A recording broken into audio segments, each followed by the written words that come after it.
हमने गांधी के अपने प्रयास को समझा ही नहीं, क्योंकि गांधी जो है वो उसकी जो पहचान है महात्मा की या गांधी की, उस पहचान से कहीं पहले वो मोहन है। और मोहन एक ऐसा लड़का है जिसको हम बचपन से देखते हैं, और वही हमको देखना है बचपन से कि मोहन जो एक ऐसा बच्चा है जो अपने आप से सवाल करता रहता है। माँ की बहुत भक्ति करता है, पर उसको ये समझ में नहीं आता कि वो घर पे जो सफाई करने के लिए आदमी आता है उका, उसको वो छू क्यों नहीं सकता, उससे भ्रष्ट क्यों हो जाता है। तो अपनी माँ से पूछता है कि अरे माँ, तुम तो मुझे समझा रही हो कि हर एक आदमी में जो है, आप ही कहती हो जले विष्णु थले विष्णु, तो हर एक में विष्णु है, तो उका में विष्णु नहीं है क्या। उससे जो अपना चरित्र पैदा करना था, यही बात जो है इस युवा की, पढ़ लिख करके वापस आ रहा है, बैरिस्ट्री पास कर ली है, बैरिस्ट्री पास करके आ रहा है, और उसके बाद प्रैक्टिस नहीं चल रही है, क्योंकि ये कोई बहुत अच्छा कोई वकालत करने वाला, आर्ग्यू करने वाला, ऐसा तो ये कुछ नहीं था। खड़ा होकर के बोल भी नहीं सकता था। 3 पीस सूट पहना हुआ है, दादा अब्दुल्ला को कहता है मुझे प्रिटोरिया जाना है, मेरी फर्स्ट क्लास की टिकट कटवाओ, मैं क्यों शादी क्लास में जाऊँगा। और बैठा है ये फर्स्ट क्लास के अंदर, और उस समय जो है वो रात को जब पीटर मैरिट्सबर्ग स्टेशन आता है, तब कोई अंग्रेज़ आता है, गोरा आता है, देखता है कि कोई रंगीन बैठा हुआ है, काला बैठा हुआ है, तो रेलवे ऑफिशियल को पकड़ के लाता है। वो कहता है कि you will have to get down. He said I have a first class ticket, doesn't matter, you should get down and go to the third class.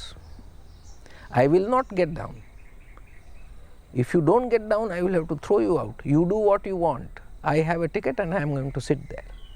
ये जो चरित्र की उसकी मजबूती है, और उसको जब फेंक दिया जाता है, तब वो जाकर के ये समझ रहा है कि किस तरह से समाज में रिजेक्शन हो रहा है, how you are being rejected, how you are becoming almost untouchable. It's racial but the feeling is the same.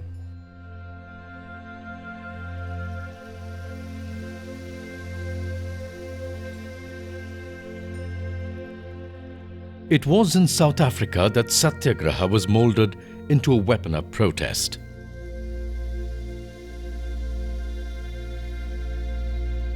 It was in Phoenix Farm that Gandhi trained his cadre in non-violence.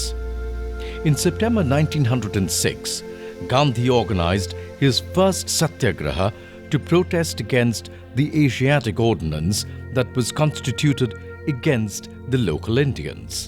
ये जो बात हो रही है, ये युवा जो समझ रहा है, परिस्थिति को समझ रहा है, उस परिस्थिति को वो अपने समाज को समझाने की कोशिश कर रहा है। तो इसमें अपने चरित्र को लेकर के वो बहुत सजाग है।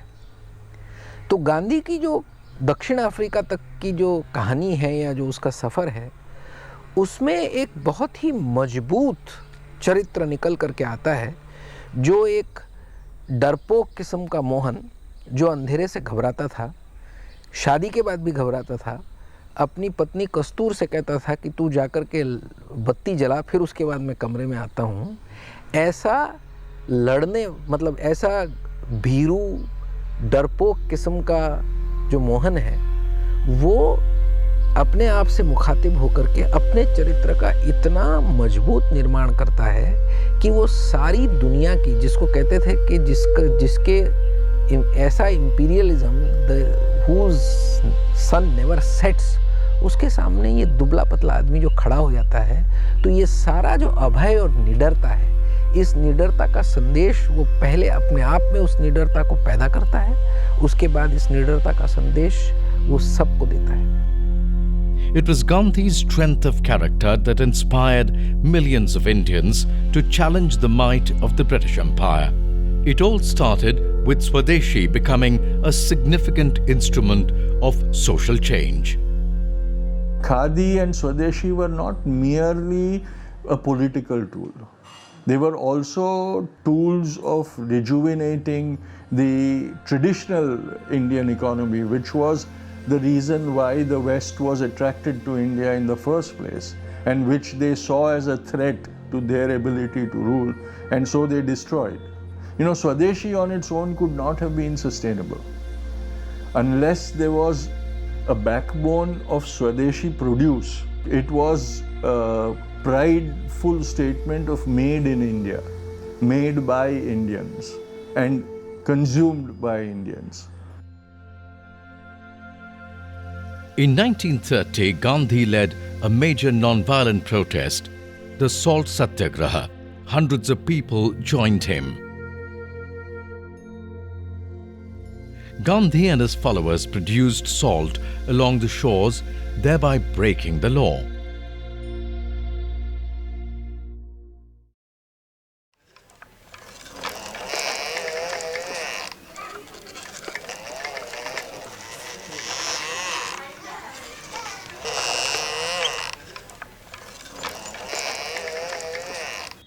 Khadi continues to remain a symbol of empowerment for the poor.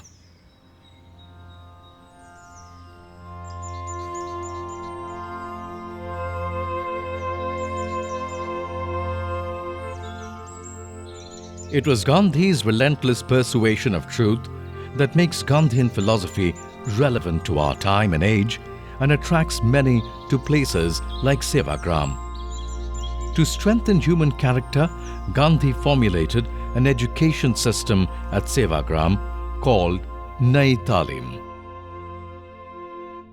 उनके दिमाग में जो ग्राम स्वराज के तहत जो शिक्षा का खाका था, जबकि आज जो शिक्षा का खाका है वो मैकले का है और वो इंग्रज था जो उसने खाका रखा हुआ है। आज जो पढ़ाई का जो खाका है, सिलेबस जो है वो मैकेले का है। तो ये पढ़ाई अपने भारतीय बच्चों के हिसाब से या भारतीय जनजीवन के हिसाब से अच्छी नहीं है करके गांधी जी के ग्राम स्वराज संकल्पना के अनुसार जो पढ़ाई उनको अभिप्रेत थी, वो पढ़ाई का एक खाका उन्होंने कच्चा ढांचा उनके सामने रखा। फिर उस पर से आर्य नायकम जी ने और उनकी पत्नी आशा देवी ने ये जो नई तालीम का खाका बनाया, सिलेबस बनाया कि वो शिक्षा के साथ साथ वो बच्चे को उसके ज़िंदगी में जीवन व्यापन के लिए जो शिक्षा की ज़रूरत है वो विषय उन्होंने उसमें रखे और वो विषय यहाँ पढ़ाए जाते हैं हमारे यहाँ नई तालीम में। Prashant, a young man, is intrigued by Gandhian philosophy and often visits Sevagram. मैं समझना चाहता हूँ बेसिकली जो मैंने गांधी जी के बारे में पढ़ा बहुत है, हम सिलेबस में पढ़ते हैं, हम हर जगह पढ़ते हैं, लेकिन गांधी फिलोसफी ऐसी है जो पढ़ने से आपको नहीं समझ पाते, आपको उसको एक्सपीरियंस करना पड़ता है। तो विदर्भ जो रीजन है यहाँ पे, यहाँ से कुछ 2-3 लोग यहाँ से निकले जो विदर्भ में बहुत अच्छा काम किया उन्होंने। एक बाबा आमटे का नाम आपने सुना होगा, उसके बाद डॉक्टर अभय बंग है, उसके बाद प्रकाश आमटे है। ये लोग नई तालीम में तैयार हुए जो गांधी जी ने एक इनफॉर्मल एजुकेशन का उनका कंसेप्ट था जो नई तालीम यहाँ पे है, वहीं से इनका फाउंडेशन हुआ। और वो लोग अभी जो रिमोट एरिया है जो विदर्भ का, महाराष्ट्र का जो ट्राइबल बेल्ट है, वहाँ पे वो लोग हेल्थ के लिए काम कर रहे हैं।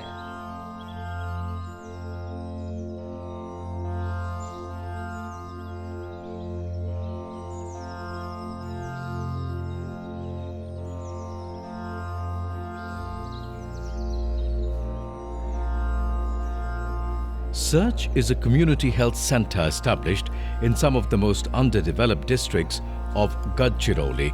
They work in 150 villages and provide community health care and research.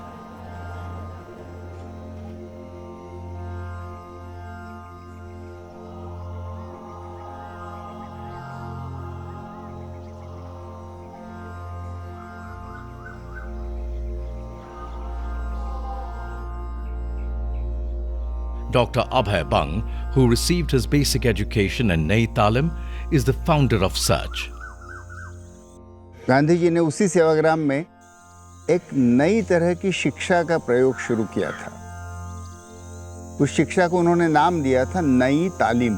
तो जीवन जियो, जीवन के अपने कर्तव्य करो और वो करते करते दिमाग का भी विकास करो तो शिक्षा हो जाएगी। ये नई तालीम का शास्त्र था।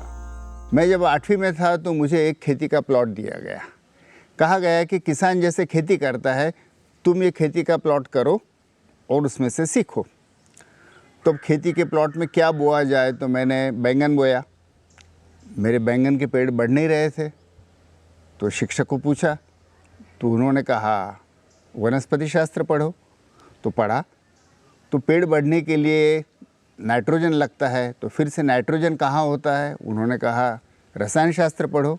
वो पढ़ा तो पता चला नाइट्रोजन यूरिन में होता है।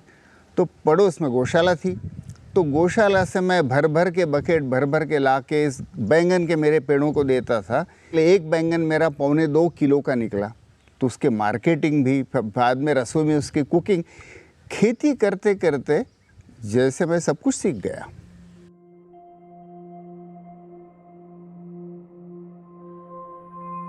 मेरे माँ पिता दोनों विनोबाई जी के सहयोगी थे, तो कई बार तो मैंने विनोबाई जी की उंगली पकड़ के मैं महीनों घूमा हूँ भूदान पदयात्रा में। लेकिन कई बार तो अलग से छोटी छोटी टोली बना के हम देहातों में जाते थे, गांव के लोगों की सभा आयोजित करते थे, किसी किसान के यहाँ रुक के थोड़ी सी रूखी सूखी रोटी खाते थे। और बड़े लोग ज़मीन मांगते थे कि जो गांव में गरीब है, जिसके पास ज़मीन नहीं है, उसकी जीविका के लिए जिसके पास ज़्यादा ज़मीन है वो दे। आज तो हम कल्पना भी नहीं कर सकते हैं, शहरों में 1-1 स्क्वायर मीटर के लिए लड़ाई होती है, और उस समय लोग एकड़ों ज़मीन दान दे देते थे समाज में समता स्थापित हो। इसलिए मैंने ऐसे तय किया कि मैं जीवन में देहातों का स्वास्थ्य सुधारने के लिए काम करूंगा। तो हमने अपने लिए मिशन बनाया आरोग्य स्वराज, जहां इंसान, परिवार और कम्युनिटी, गांव, ये अपना स्वास्थ्य खुद संभाल सकें, जिसमें डॉक्टर पे निर्भर नहीं, अस्पतालों पर निर्भर नहीं, अपने हाथ में अपना स्वास्थ्य, वो है Swaraj.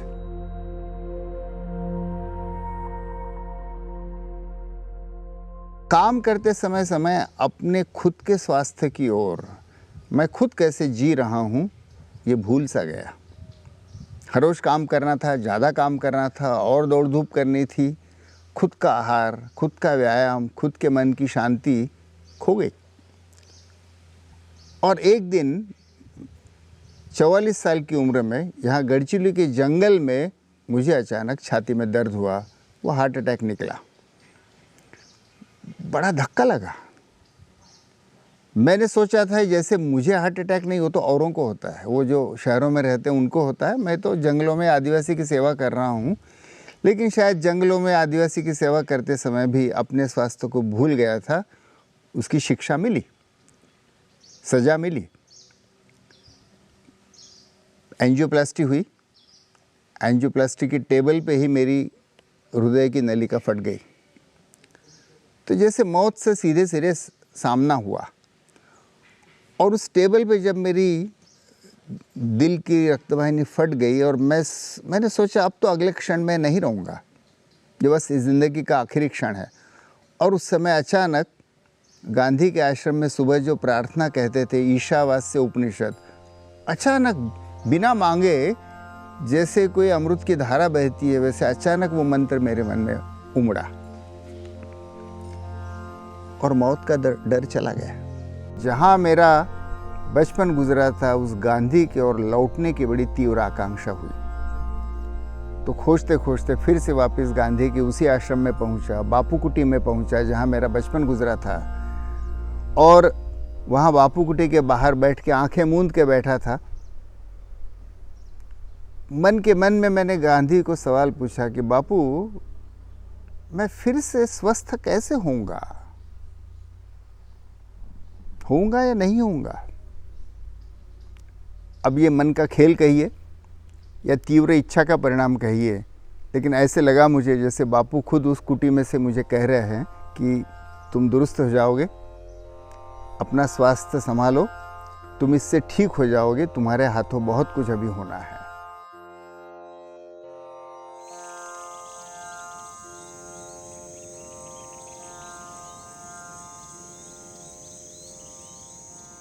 Gandhian philosophy helps us understand the true meaning of life and liberates us of our fears.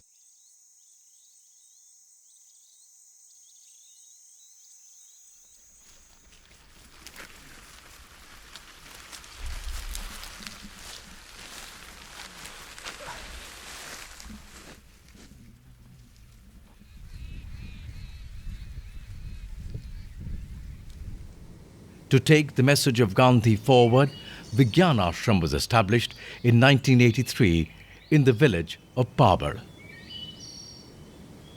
It can be referred to as Nai Talim 2.0. It adapted the sense of Nai Talim and revamped it in present context. जो गांधी जी ने self sufficient village की कल्पना की थी, वो अभी with the help of internet and digital fabrication ये reality हो सकता है। हमारे पास एग्रीकल्चर है, हम हमारा फूड खुद ग्रो करते हैं, हमारे पास एनर्जी है, हम रिन्यूएबल एनर्जी यूज़ जनरेट कर सकते हैं, हमारे पास सोलर एनर्जी है, बायोमास है। सो एनर्जी में हम सेल्फ सफिशिएंटी पा सकते हैं। पानी में विद द वाटरशेड डेवलपमेंट का प्रोग्राम से हम पानी में सेल्फ सफिशिएंसी ला सकते हैं। और अभी हमारे पास इंटरनेट है, तो इंटरनेट के माध्यम से हम बैंकिंग से लेके पूरे दुनिया का नॉलेज जो है हमें मिल रहा है, सब सर्विसेज हमें मिल रही है। लेकिन अभी फैब लैब के माध्यम से अभी ऐसे टूल्स अवेलेबल है, जैसे 3D प्रिंटर है, लेज़र कटिंग मशीन है, प्लाज्मा कटिंग मशीन है, और ये मशीन अभी बहुत कम लागत में हम यूज़ कर सकते हैं, हम परचेस कर सकते हैं। जैसे हमारे विज्ञान आश्रम में ये टूल्स हैं, और इस टूल के माध्यम से हम इंटरनेट से हमें जो भी कुछ चीज़ चाहिए उसको हम डाउनलोड करके उसको हमारे मशीन के ऊपर प्रिंट कर सकते हैं। तो दुनिया भर का ज्ञान तो हम लेंगे, लेकिन हमारा local resources, local material use करके हमारे गांव में उस चीज़ का उत्पादन होना संभव है।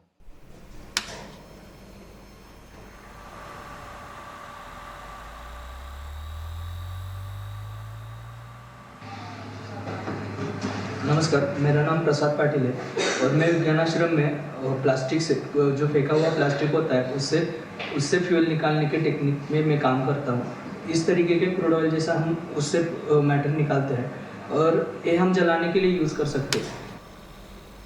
लेकिन आसान एप्लीकेशन वाइज अगर हम ट्रैक्टर में और अगर जेनसेट में अगर यूज़ करना चाहते हैं तो उसको हमें फ्रैक्शनल डिस्टिलेशन करवाना पड़ता है। तो वही हम इस लैब में वही प्रोसेस करते हैं और उससे हम जो क्रूड ऑयल काला दिखने वाला ऑयल है उससे हम फ्रैक्शनल डिस्टिलेट करके प्योर फॉर्म में ऑयल मिल जाता है।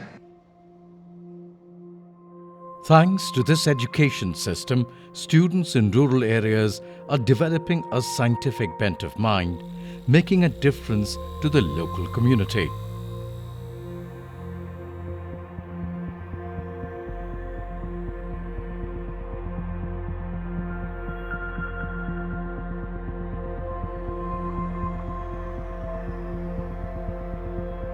The magic of the Gandhian ideology and its application is that it can be altered to suit every need.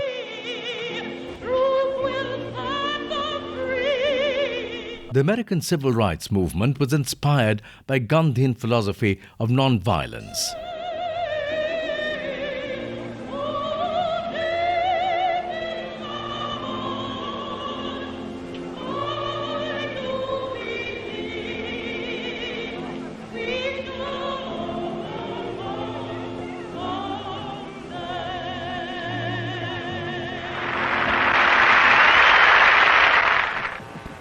I have a dream that one day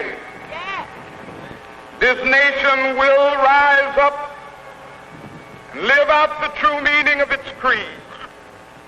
We hold these truths to be self-evident that all men are created equal. Some years ago, when I first studied the Gandhian philosophy and the method of nonviolent resistance, I came to the conclusion that it was the most potent weapon available to oppress people in their struggle for freedom and human dignity. And I would say that this overall direct action movement, with its sit-ins and its stand-ins, its wade-ins, its kneel-ins, its mass marches and pilgrimages, and all of the other elements that enter the struggle, have been patterned a great deal after Gandhi. Martin Luther King used it for his civil rights movement in the US. Nelson Mandela used it for the freedom movement in South Africa. Nelson Mandela started off with the ideology that only violence could bring about freedom. in South Africa and then turned to the Gandhian ideology of non-violence and succeeded with it. India's link with South Africa in respect of the liberation struggle thus goes back to the days of this great man, Mahatma Gandhi.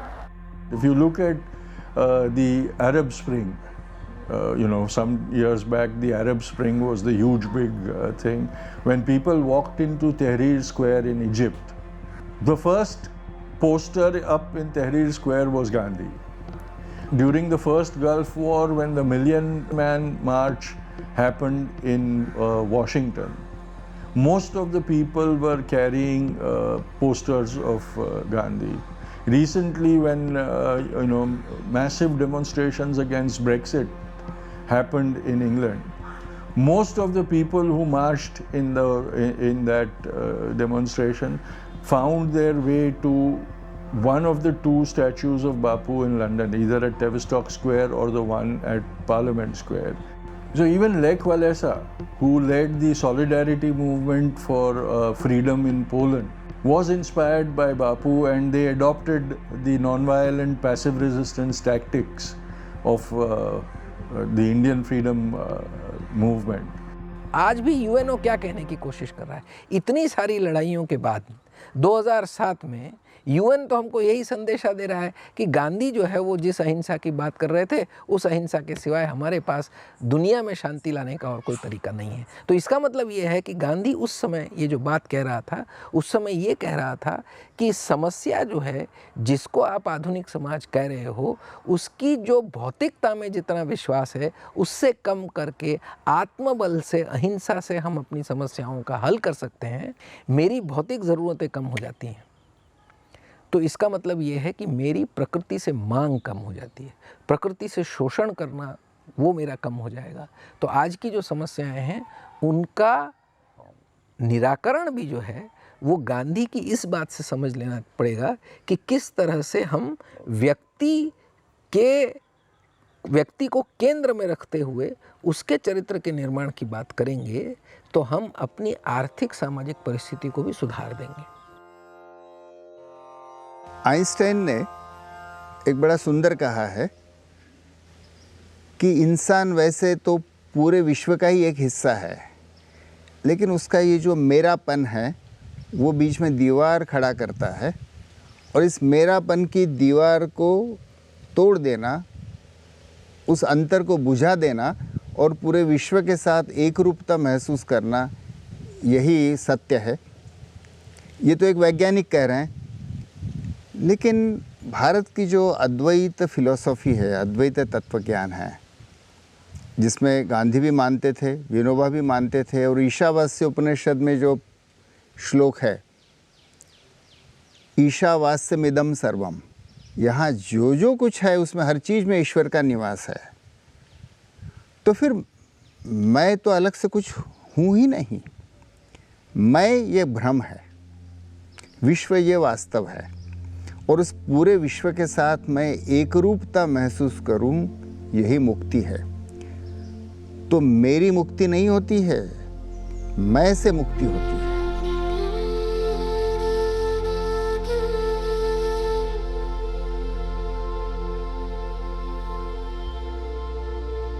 Gandhi was the change that he wanted to see. It was his inward journey that transformed him.